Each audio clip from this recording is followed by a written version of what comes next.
All right, cool. Thanks for playing. Details of myofascial force transmission and just better description and reference for the fascial web.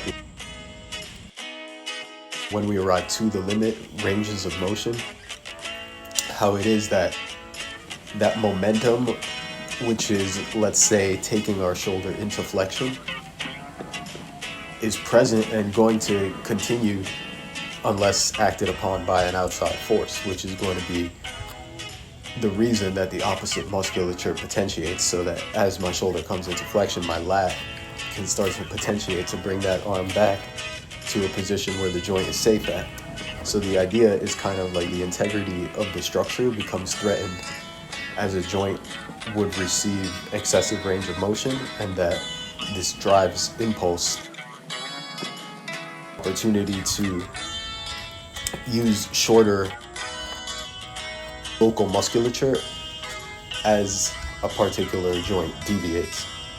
And when it's closer to the center, would be more opportunities to use global musculature and look to connect that to the rest of the body. The bones themselves as rose stems are what I'm going to use in the example you see. I'll play around with them in the video. The idea that they have a good level of recoil to them, that when you pull it and you let it go, the integrity of the branch itself is like only wants to go a certain way, and if you let it go, it's going to go back the other way. And we think of that as like the impulse being driven to our musculature that, again, let's say we're running, as that right leg is coming up, the impulse for it to come back behind us is already there and established by the time that it hits the ground.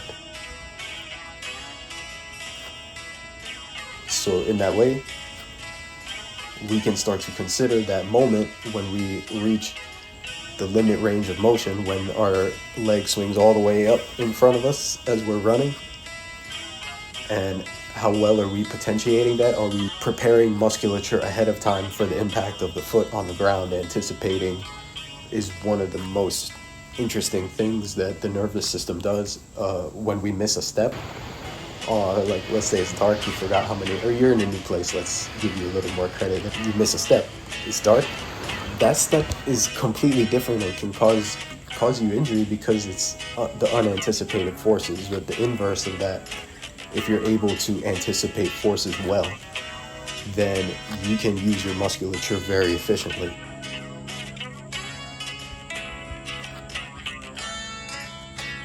A lot of it is kind of like your feeling of your internal representation and map, as well as feeling of what is happening when it is that you're walking around or playing a particular sport.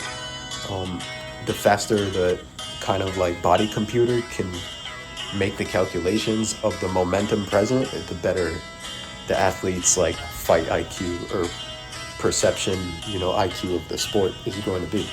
And the connection between that mental representation and how well they're physically able to move